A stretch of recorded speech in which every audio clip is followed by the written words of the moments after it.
Pura vida, heróis de propósito, bem-vindos para o nosso episódio sobre a criatividade. Essa força de caráter que é muito valorizada. Todos têm uma grande admiração por aquela pessoa que pensa diferente, que faz o famoso pensar fora da caixa. Agora, muitos de nós temos um conceito prévio de que, eu não sou uma pessoa criativa. E justamente o tema dessa nossa conversa de hoje, o intuito, é nós descobrirmos esse lado criativo e incentivarmos. E principalmente, conseguirmos reunir essa famosa criatividade com a sua prima, muito prática, chamada inovação. Aquela que tira as grandes ideias da cabeça e trazem para o mundo real. E se é para falar de criatividade e inovação, eu fiz questão de trazer um amigo meu que tem alguns dos melhores conteúdos sobre esse tema e que, mais ainda, vive a criatividade e inovação do jeito raiz, praticando não só na sua vida, com as palestras mais criativas e diferentes que eu venho assistindo nos últimos tempos, mas também na criação dos seus filhos. Alexandre Correia Lima. Ale, fala na real aqui para nossa galera, como é que você pratica o incentivo da criatividade, até da curiosidade, que é outra força de caráter, criando seus pequenininhos, meu amigo. Bem-vindo. É verdade, bem-vindo. Obrigado, é um prazer estar aqui, Rafa. Muito legal, né? Bom, você sabe que a gente é professor, a gente dá palestra, dá aula, mas nada como você poder exercer na prática, né? Eu tenho 2 filhos e o menor, particularmente, que hoje tem 7, ele é muito curioso. E eu acho que a criatividade, você estava falando que muitas pessoas pensam que não são criativas, foi a criatividade que nos fez humanos. O traço fundamental da nossa espécie é a capacidade de imaginar, de criar coisas que não existem, né? Esses dias, durante a pandemia, eu fui levar meus filhos num clube de campo, né, que a gente é sócio, e o clube tem quadra de basquete, futebol, quadra de futebol society, piscina, sauna, um riachozinho, um monte de coisa, né? E aonde que ele foi querer brincar? No entulho de lixo. Tinha um monte de debris, pedra, sabe? Um entulho do final muito de uma mais coisa. Legal, obviamente, do que muito mais legal. A fortuna, né? Não tem outro lugar. E eu falei, pai, eu quero brincar aqui. Eu falei, filho, eu falei, de onde? O que será que esse menino atentado puxou, né? Deve ter puxado a mãe. Grande mistério, não faço a menor ideia. Eu falei, filho, não, porque você vai brincar? Pai, deixa eu brincar com essas pedras. Eu falei, não. Aí eu falei, pô, Alexandre, que hipocrisia você fica falando para não tolher as crianças, a criatividade, pensar fora da caixa. Eu falei, tá bom, filho, o que você quer? Quero pegar aquelas pedras. Eu falei, para quê? Quero brincar com as pedras. E eu pensei, falei, pedra não é brinquedo, né? O que é mentira, né? Os homens das cavernas... Já brincavam, já lascavam, graças a isso estamos aqui, não é mesmo?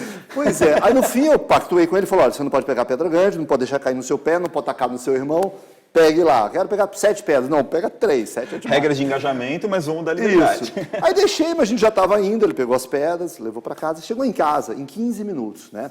Ele começou a bater uma pedra com a outra, né?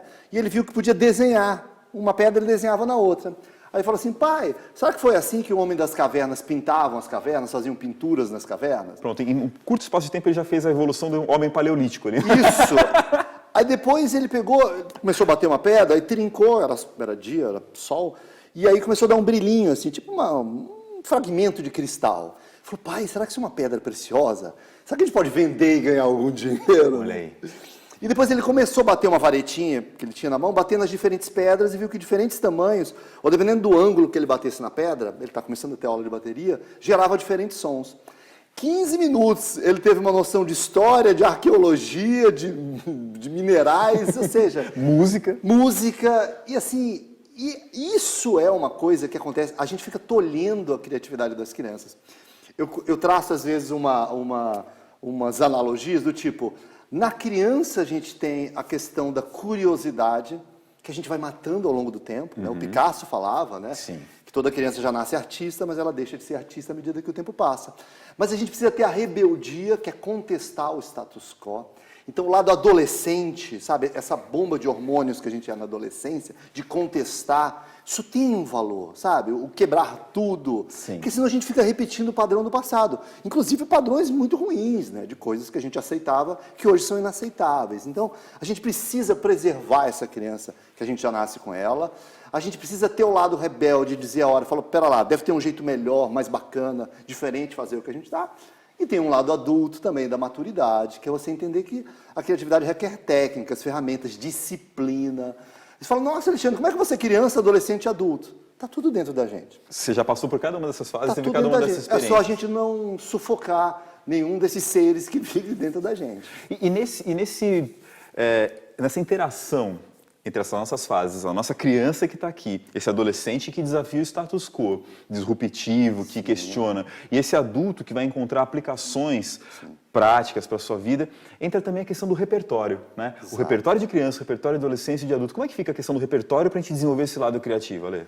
Eu tive uma agência de publicidade por mais de 20 anos. Eu diria que o traço distintivo mais importante de quem quer ser criativo é o repertório. O que é o repertório? São os livros que você leu, as músicas que você ouviu, os filmes que você assistiu, a vida que você observou. As pedrinhas que você brincou e batucou. As pedrinhas que você brincou, as experiências que você teve, os tombos que você levou. Tudo isso somado, batido no liquidificador, vira repertório. Porque basicamente, Rafael, é assim, a criatividade que sairá de você é fruto do que antes entrou dentro de você. Tá aí. Se nada entra dentro de você, nada sairá de você, porque você é um pastel de vento. Você não tem ingrediente. Não tem É tipo esses programas Masterchef, né? Como é que você vai gerar uma receita boa se você não tem ingrediente nenhum? Falando de Masterchef, de ingrediente, uma das pessoas que sempre comenta na sua palestra é o Alex Atala, justamente os maiores chefes, porque busca repertório pelo Brasil inteiro, e inclusive aqui na região dos nossos estúdios, em Pinda, ele busca referência com arroz Ruzene, que é um arroz colorido, um arroz diferente. Essa pessoa que busca repertórios diferentes, fora da sua área de especialidade muitas vezes, e que começa a cruzar, é que vai ser justamente essa pessoa criativa, né? Que permite quebrar as regras e experimentar coisas novas. Né? Exato. E eu acho que nessa coisa do repertório, o importante é diversidade também. Porque a criatividade, quase sempre, ela é fruto da intersecção de universos distintos, às vezes até da colisão. É igual na indústria gráfica, né? Você mistura azul com azul, dá azul, né? Azul claro com azul escuro, dá azul também. Azul com amarelo, dá verde. Exatamente, dá outra cor, né? E o Alex Atala, o que faz? Ele foi pegar elementos, por exemplo, das tribos indígenas. Lá ele pesquisou, por exemplo, o jambu, que transmite uma sensação elétrica na língua. Está pesquisando flores, formigas, outro tipo de arroz, ou seja, é dessa intersecção de universos às vezes aparentemente díspares, que você gera essa fusão, essa miscelânea que vai dar origem a processos, a ideias criativas. Às vezes é justamente por misturar universos que aparentemente não tem nada a ver uma coisa com a outra. Irmão, muito obrigado por esse banho de repertório para a nossa criatividade. E pense justamente nisso. Independente da área que você atue, desde a área seja mais clássica, não, eu sou um profissional do direito, eu sou um profissional da contabilidade, algo que requer uma seriedade, uma concentração, que outras fontes você pode beber para trazer inovação, para pensar diferente na sua área. A gente vai conversar mais sobre esse assunto da criatividade, como você pode desenvolver com a Márcia Belmiro, uma pessoa que tem entre as suas forças de caráter da assinatura a criatividade aplicada ao desenvolvimento humano. Muito obrigado e fica com a gente no próximo bloco do Herói de Propósito.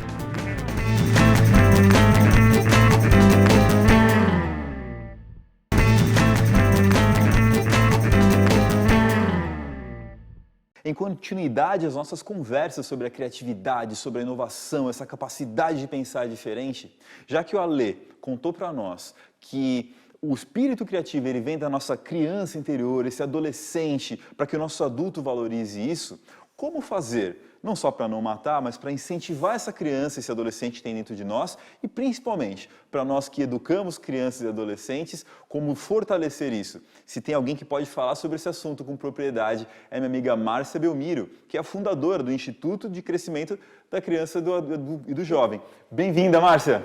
Muito prazer, uma grande alegria estar aqui. Obrigada pelo convite. Márcia, o que significa a criatividade para você? Então, eu gosto muito da descrição de Martin Seligman, o autor da psicologia positiva. Ele fala muito assim, a criatividade é alguma coisa que sim, tem a ver com as ideias inovadoras, inventivas, mas não só isso, porque elas têm que estar a propósito das pessoas, né? Então, algo que seja adaptável ao ambiente onde você está inserido e que traga um nível de contribuição para as pessoas.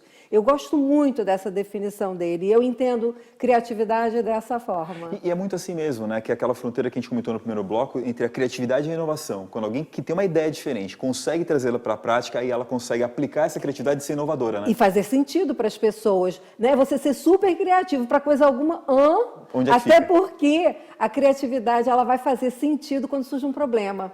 É quando temos um problema que você sente necessidade de criar. Então, você está diante da vida e a vida o tempo todo está nos propondo impasses, dúvidas, tomadas de decisão que a gente precisa. E é nesse momento que a gente pode ter essa visão extraordinária, em cima do ordinário, em cima do dia a dia das coisas, né? Márcia, você que é uma pessoa que tem a criatividade entre as suas forças de assinatura. Como Minha primeira força. É a sua primeira? É do topo ali? Topo. Quais foram os benefícios que você colheu na sua vida em exercer sua criatividade, em pensar diferente dessa forma que você traz para nós? Eu tive a oportunidade de, por ser criativa, ter assim, muito ascensão profissional. Tive muitos bons relacionamentos, continuo tendo. Crio coisas que são, às vezes, inusitadas e que levam as pessoas a um nível de desenvolvimento, especialmente no que diz respeito aos programas de formação. Então, criar não significa, do nada, eu vou inventar alguma coisa. Mas o Ali estava falando muito bem sobre isso, né? Você tem um arquivo e aí você fazer um bom uso de todo o arquivo que você foi constituindo ao longo da sua vida. E isso eu acho que eu sou muito forte nisso, é uma força minha. Pegar tudo que eu já adquiri de cursos, formações, experiência, prática, e estudos, pesquisas e transformar em coisas que possam ajudar as pessoas. E eu vejo hoje os resultados na vida das pessoas. Então, acho que teve assim, muitos ganhos. Né? Com certeza, não só para você, como para as pessoas ao seu redor, essa visão aplicada da criatividade. Mas toda força de caráter, como a gente costuma comentar aqui no nosso programa, ela tem os desafios tanto da subutilização, a pessoa não criativa, que não exerce sua criatividade, que acaba sendo cabeça dura, que acaba repetindo os mesmos erros, enfim, como também a superutilização. O excesso, às vezes, também pode nos levar a um desafio. E no meio desse caminho entre a super e a subutilização, tem os desafios de ser um criativo prático. Quais são os desafios que você enfrentou com a criatividade? Os maiores desafios é você confrontar o sistema, porque muitas vezes o sistema ele quer que você permaneça no ponto que você está, no status quo, que você esteja e fique, porque assim você incomoda menos, você atrapalha menos, né? Por outro lado, o embate muitas vezes faz com que a gente não atinja as expectativas alheias. E aí as pessoas ficam bravas com a gente, né? Dizem assim, não, isso não é bom, isso não serve, isso não... E aí é a hora que se você valoriza muito a aprovação alheia, se você valoriza muito, se você é uma pessoa insegura, se você realmente necessita do elogio do outro, você paralisa e você não faz o que você precisa fazer, que faz sentido para a sua essência que seja feito, né? E aí, então, esses embates acontecem. Como é que você lidava com esses embates? Como é que você lida até hoje quando você traz uma mega ideia, um jeito disruptivo e aí você tem que apresentar isso para as pessoas e lidar muito com essa rejeição inicial? Atualmente eu estou um pouco mais. Eu acho que por conta da idade, né? A idade eu estou meio assim. Mas assim, eu tenho me conversado muito assim, eu estou necessitando da aprovação dessa pessoa? Não estou. Faz sentido isso? Então eu vou tentar com todo carinho, com todo respeito, mostrar para a pessoa, mas sempre deslocando a pessoa daquela área de conforto, porque a tendência da pessoa é olhar sob um padrão. As crianças são formatadas para elas atenderem aos padrões de repetição e reprodução, Rafa. Verdade. Então, a família, e não é por mal que se faz isso. Faz por proteção. Por contenção, por proteção até, mas assim, repete. O aprendizado no Brasil, especialmente, é um aprendizado de reprodução. Ainda é. Não é um aprendizado de inovação, de debate, de discussão de ideias e tal. Não é, a gente sabe disso. Então, tem essa questão de você ficar muito esperando o elogio do papai e da mamãe, né? Só que você já é grandona e continua esperando espera do chefe, o elogio do parceiro. pai, da mãe, do marido, do namorado, da namorada, né? Enfim. Tem um conceito que se popularizou, sendo atribuído a Sócrates, ainda que historicamente não esteja devidamente comprovado, são os filtros socráticos nessa hora, né? Isso que a pessoa está me dizendo é verdade? Isso que a pessoa está me dizendo é bondoso? Ela está fazendo pelo meu bem das pessoas ao redor? Isso é útil de alguma forma? Porque se não for verdade, bondoso e nem útil, para que eu vou dar ouvido para essas pessoas? Perfeito. Marcela, eu queria que você compartilhasse com o pessoal assim, algumas dicas, porque quem tem a força como assinatura, ainda mais a primeira ali para você, né, a força de caráter, acaba sendo uma coisa natural, que você desenvolve naturalmente na sua vida, mas que volta e meia você pode assessorar, né, na sua jornada para as pessoas desenvolverem essa característica. Como é que as pessoas que estão nos assistindo podem se tornar pessoas mais criativas? A primeira coisa que eu vejo é assim, não paralisar diante do erro. É chato você errar, você se frustra com o erro. Agora, uma coisa é você se frustrar com o erro e acolher essa frustração. Outra coisa é você se achar a pior pessoa do mundo porque você errou. E aí você se anula e diz assim, não, vou desistir disso. Cara, você vai errar. Vai fazer coisa nova, vai ter erro. Ótimo. E tudo bem errar. E vai adiante. Acerta o que precisa e segue caminho. Né? Perseverança. A outra questão ali, né? é você não ficar tão ligado na questão da expectativa alheia. Qual é a minha expectativa? O que eu espero de mim? O que eu quero deixar de legado nessa vida? O que faz sentido para mim? Como eu quero ser lembrada quando eu não estiver mais aqui? Legal. Porque essa não é a expectativa mais alheia, é a sua própria expectativa sobre É ser si. autêntico com você mesmo e com o mundo, com aquilo que você tem para entregar, né? Eu diria também, né, que se você quer ser criativo, acolhe essa criança, esse menino moleque. Legal. Que tem dentro da gente, dentro de todos nós, tem um menino sapeca, uma menina sapeca, que quer inventar, que tem curiosidade natural, que gosta de pensar fora da caixa, que gosta de pensar algo diferente e ousar. Como é que a gente provoca esse moleque de novo? Porque ele foi calado. Ele foi calado. Esse molequinho que está dentro da gente, essa criança, esse adolescente, ele foi, não só pelo contexto externo, escolar, tudo que a gente está dizendo, mas a gente mesmo, pelo medo de errar, pelas situações, a gente vai optando pelo mais seguro, né? Como é que a gente provoca esse cara para ele voltar e falar, vamos lá, vamos pensar diferente? Às vezes, com todo respeito, eu quero falar isso para as pessoas, às vezes é necessário acolher a dor, a mágoa, os ressentimentos que ficaram marcados, engramados na sua infância. É com muito respeito que eu falo isso, porque eu sei de muitas pessoas criativas que se embotaram, foram cerceadas e que quando fazem uma psicoterapia, quando fazem um processo de coaching, desabrocham, Rafa! Volta a ser o que era! Legal. Ou seja, vem cumprir o seu papel no mundo. Aqui veio, de verdade, né? Outra coisa que eu considero fundamental é você olhar sob perspectivas diferentes. Legal. E perguntar para a situação, o que eu não estou vendo que se eu ver agora, eu vou mudar minha maneira de agir? Que é justamente olhar o extraordinário no ordinário.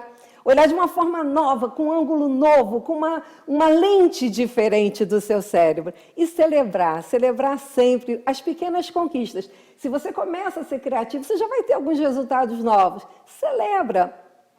Um simples ritual que você estabeleça do tipo, yes!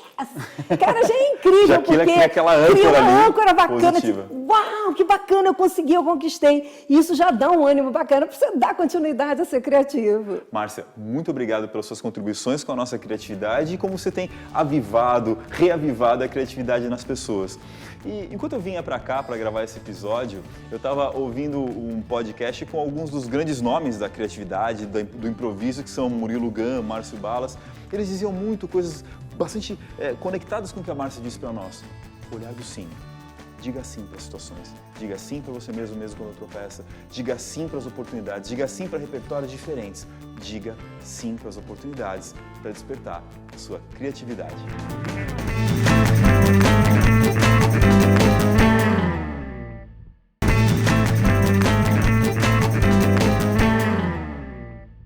Certa vez, eu fui assistir uma palestra sobre comunicação e persuasão e, de repente, o palestrante começou a romper com tudo aquilo que eu estava acostumado a ver, ouvir e experimentar em um evento desse tipo. Ele começou a mostrar todo o processo criativo por trás da construção de um jingle para uma propaganda de televisão.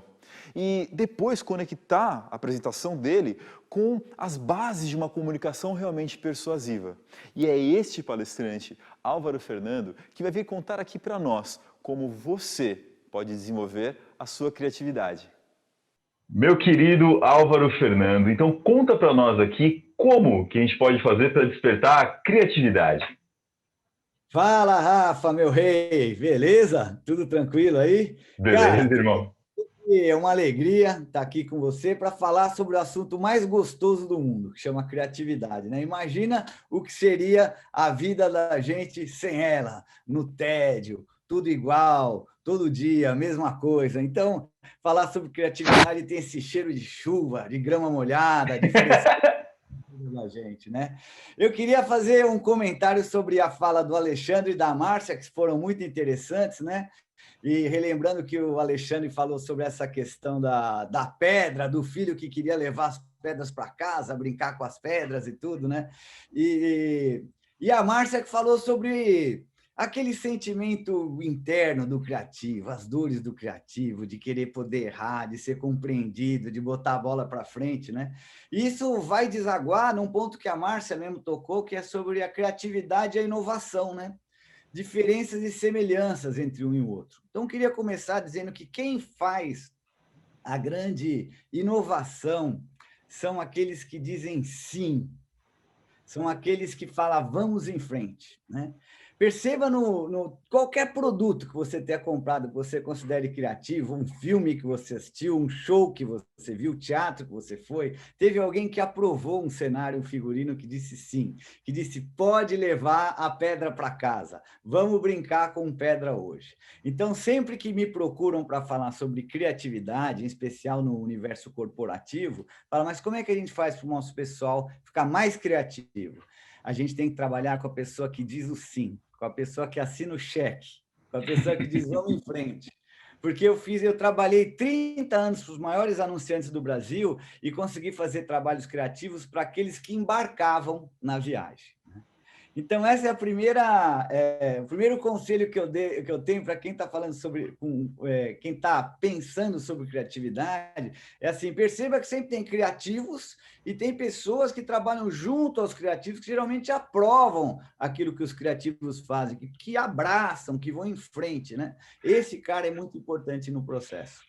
É interessante você tocar nesse ponto, porque se provoca tanto essa ideia do pensar fora da caixa, mas tem justamente os caras da caixa que vão dizer sim ou não, aí o criativo vem, traz uma baita ideia, fala assim, que coisa linda, muito legal, mas será que você podia cortar um pouquinho mais aqui para caber aqui nessa caixinha de novo com a gente e tal, né? É mais fácil sempre dar palpite na criatividade do outro do que criar alguma coisa, né? O famoso construtor de ponte feita, né? Verdade.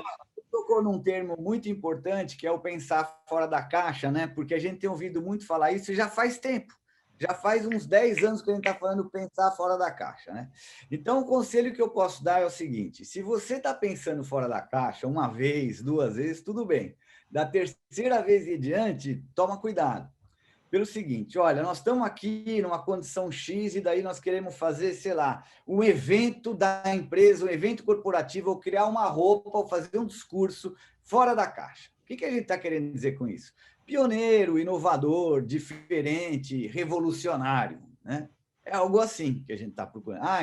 Então esse é o nosso fora da caixa.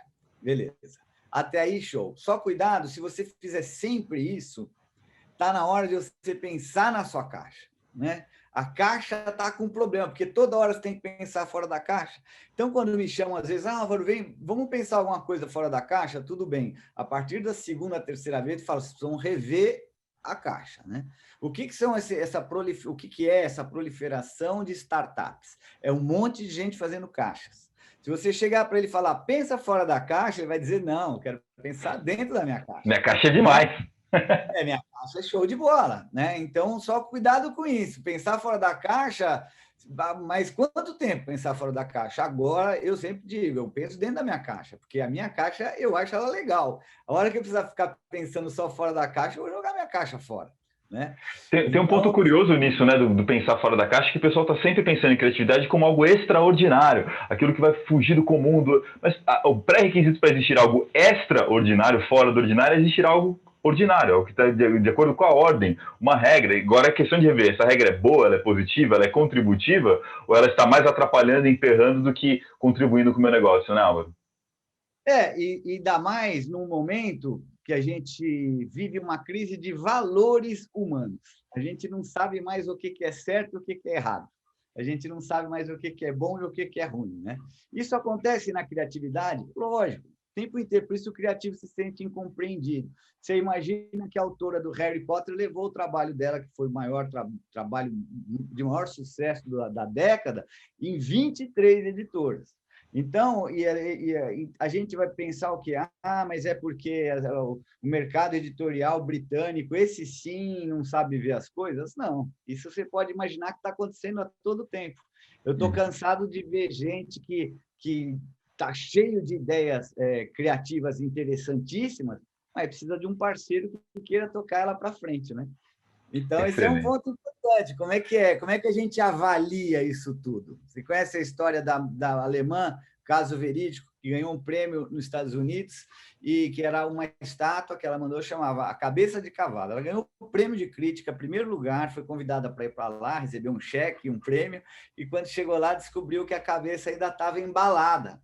Ela estava no pluribolha, com as fitas adesivas, e estava colocado lá, né? Então, a pergunta é, conto ou não conto? Que a cabeça O pessoal falou, nossa, que coisa incrível, essas bolhas, esse negócio, que ideia maravilhosa. Não era essa a minha arte. Esse é um ponto importante que a Márcia tocou também, né? De você conseguir fazer uma interface entre a sua criação e a opinião pública de quem julga, de quem decide lá no final das contas. Álvaro, muito obrigado mesmo, cara, por esses pontos de vista criativos e inusitados que você sempre traz para nós. A gente vai voltar agora lá para o estúdio e segue com o nosso programa. O Álvaro Fernando sempre tem uma perspectiva muito diferenciada, divertida sobre as situações. E eu quero complementar, na verdade até conectar todos esses aprendizados que a gente teve com a Lê, com a Márcia, com o Álvaro, amarrando alguns dos principais pontos assim, que eu extraio do que eles trouxeram para nós. Talvez o primeiro é a gente quebrar com o paradigma, com a ideia de que não somos criativos. Essencialmente, todos nós, enquanto humanos, nascemos para ser criativos e temos como um grande diferencial da nossa espécie a criatividade. Às vezes, esse potencial, essa força, ela só foi simplesmente abafada, suprimida. A outra questão é como, então, desabafar isso, tirar isso, esse potencial que está preso em nós. Lembre-se sempre do poder do sim. Diga sim para você mesmo, diga sim para suas ideias, diga sim para os seus desejos, diga sim para as coisas mais inusitadas que passam na sua cabeça e trabalhe em cima disso. Murilo Gun fala um negócio bastante interessante, de que simplesmente acreditar, dizer sim que você é uma pessoa criativa não é suficiente, mas é se apresentar para o jogo. Agora, dizer não é o suficiente para você não ser criativo. Olha que interessante, dizer sim para a sua criatividade não é o suficiente para você imediatamente se tornar criativo, mas dizer não significa que você já não vai jogar de qualquer jeito, você não tem como ganhar. Ao dizer sim, você abre a possibilidade de conseguir desenvolver essa característica criativa. Diga sim para você, diga sim para situações que de repente fogem do seu controle, das suas expectativas, do seu planejamento, mas que podem se tornar algo melhor. E principalmente, diga sim para os outros, para aquilo que a outra pessoa nos traz e fazer com que ela se sinta num ambiente seguro para criar, para inovar e para que você diga sim para ele diga sim para você e nessa reciprocidade de segurança no ambiente, ambos consigam criar algo novo. Para você que está gostando muito dessa nossa jornada do Herói de Propósito, lembre-se que tem muito mais para você curtir lá nas nossas redes sociais, @RafaelTakei. Você também pode acessar o nosso site www.rafaeltakei.com.br para ter acesso às nossas palestras, à mentoria e várias outras atuações e contribuições que a gente pode fazer para que você seja um herói de propósito na sua vida. Muito obrigado pela sua audiência e que as forças de caráter estejam com você.